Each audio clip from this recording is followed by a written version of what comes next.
Hello, I'm Rick Almada. Welcome to Rickaroo 702, Corporate Mafia Governance, Untie the Gordian Knot.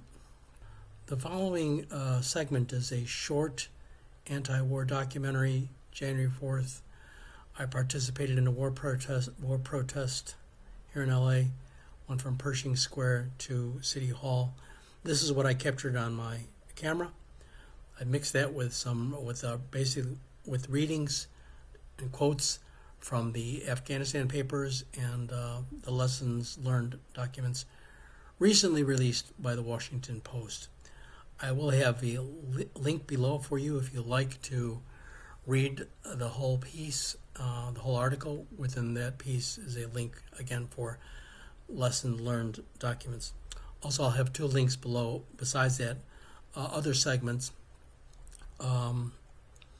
that I feel are relevant to the subject that I think add to and influence my understandings of our actions in the world, and support my belief that as well that these unproductive and cruel militaristic actions around the world achieve nothing more than to expose a very cruel and war criminal-like behavior and attitude from these creatures we call leaders in our government.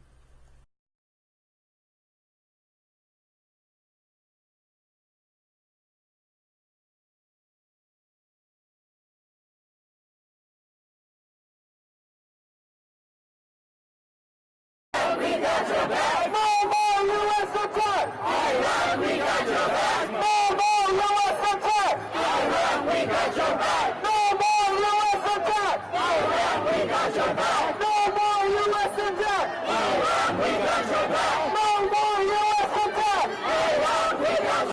Lessons learned. This is from Jeffrey Egger's Lessons Learned interview, August 25, 2015. First, choose your enemies wisely. So I think what Bernie Sanders said. War should be the last course, not the first course of action.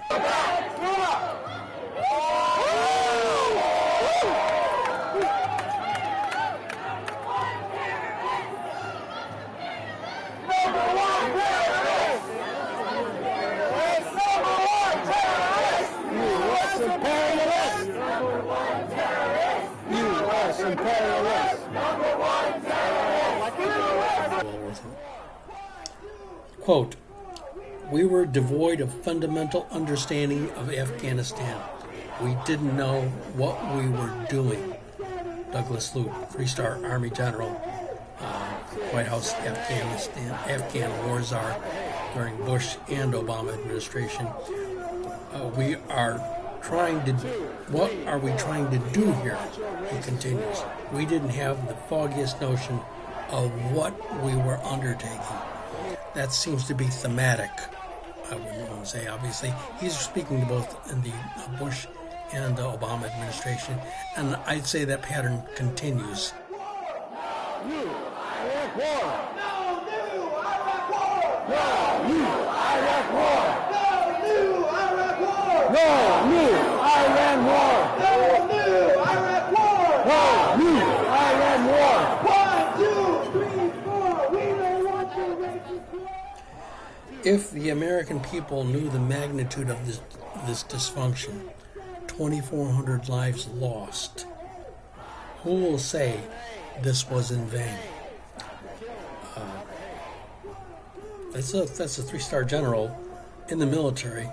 This guy is just clearly saying, we don't know what the living fuck we're doing here. And this starts at the top. Stop the killing. Stop the hate. Trump. We say no more. We say no more. Militarizing a response to a criminal attack will lead to a host of problems. Terrorism is a criminal act, not an act of war.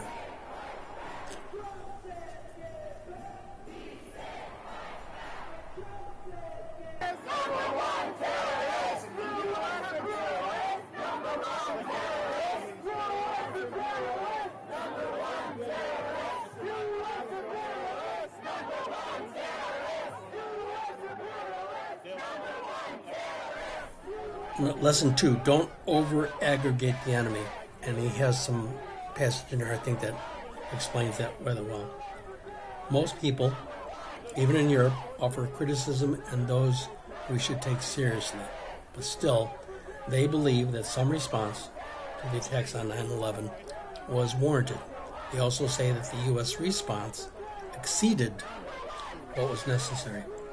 This includes the over-aggregation of the enemy to include the Taliban as part of our response to Al-Qaeda. Why? If we are focused on Al-Qaeda, were we talking about the Taliban? Why were we talking about the Taliban all the time instead of focusing our strategy on Al-Qaeda? We're going to go to lesson number 4. The process of monitoring and implementing strategy lacks introspection. There is too much momentum and not enough reflection.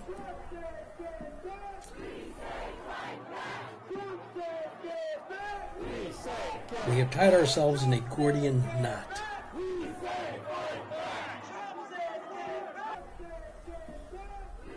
Collectively, the system is incapable of taking a step back to question basic assumptions. Again, I point to human psychology as to why this is difficult. It is this resistance to introspection is hardwired in us and part of our evolution.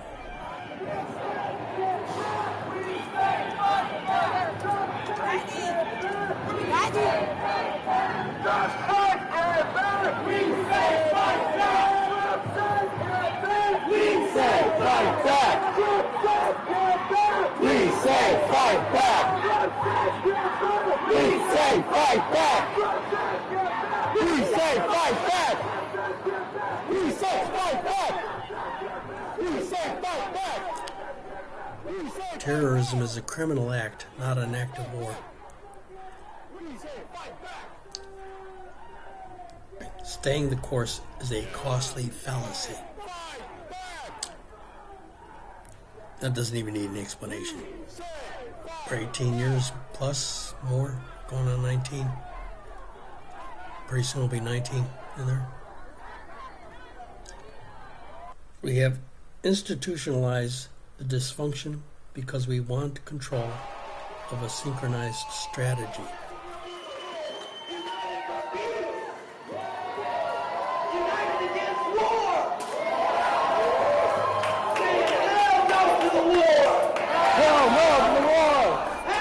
Overall, it was our assumption that security would improve from 2008 to 2012 as we increased resources and that we would see a return on our investment. Generals Petraeus and Allen had faith that what happened in Iraq would happen in Afghanistan, but that never materialized.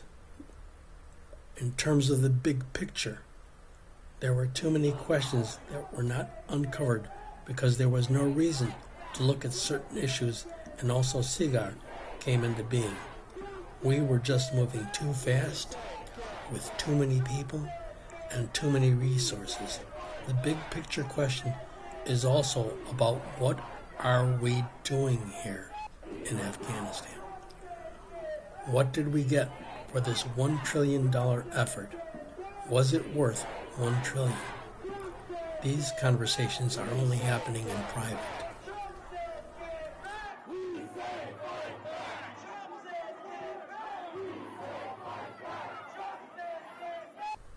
6. National pride and politics matter as they did in 2003 invasion and the 2008 elections. Both contributed to the problem. Obama simplified the narrative into a good war, Afghanistan, versus a bad war, Iraq theme. It was a useful narrative for 2008 elections, and it all fell apart and became a liability. After the killing of Osama bin Laden, I said that Osama was probably laughing in his watery grave, considering how much we have spent in Afghanistan. That was from the interview with Jeffrey Eggers, retired Navy SEAL, former National Security Council staffer, during the Bush and Obama administrations. Former senior director to Afghanistan and Pakistan. I have nothing, I don't have any family, I don't have no kids. I have some nephews, some great nephews, great nephews. As in I have a nephew who has kids. So real people go over and fight and spend their lives, and spend their blood. And these people we call leaders, who are spending blood so easily, so recklessly, and so carelessly. That's what they're doing. They are not spending their own blood or their children's blood. They're spending the blood of people who are working, some of them working a couple of jobs, can't get their kids to college. Clearly, in the economic situation we're in, when we're recruiting kids to go into service, the message to them strongly, quite clearly, is you're not going to go to college. You don't have the money to go to college. And you're not going to go. You're going to go in the military. We have a war. It's going to keep going. And that's what that's who they're willing to, that's the blood that they're willing to spend. Our real enemy is climate change. It's no fucking joke. It's coming. It's coming. And it appears with every climate event, it's getting more and more intense. Look to Australia. Here we come.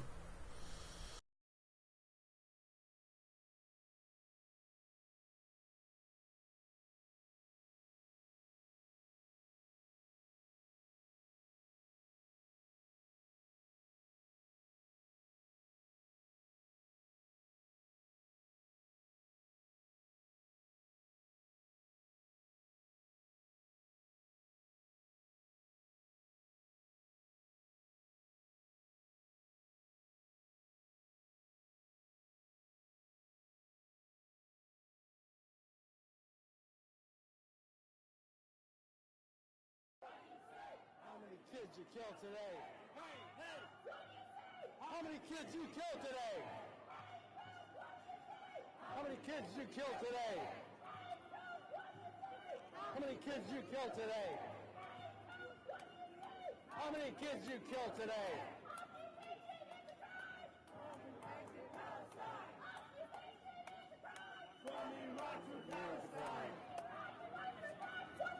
Stand up, fight back! Stand up, fight back! Fight back! Fight back! Stand up, fight back! Stand up, fight back!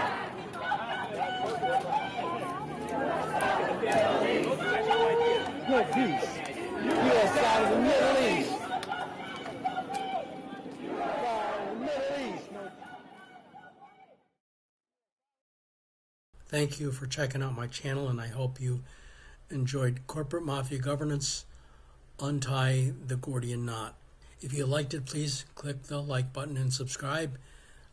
If you click the bell button, you'll get a notice anytime I have a new video to view. Leave a comment if you like as well. In addition to Corporate Mafia Governance, I welcome you to check out my other short series. One is At the Moment, a series. My goal is to try and tell a story within a minute. I'm going to admit that everything's gone over a minute so far, but trying to shoot for a 1 minute story. And then I have another series called Have You Seen My Shorts, which in general is a little longer in form, short story form. Corporate Mafia Governance is social commentary and activism documentary style shorts. Word of mouth is still the best form of advertising, so please tell others. Finally, as I said before, I will include three links really below of clips that I like, links of shorts other that I feel is worth checking out.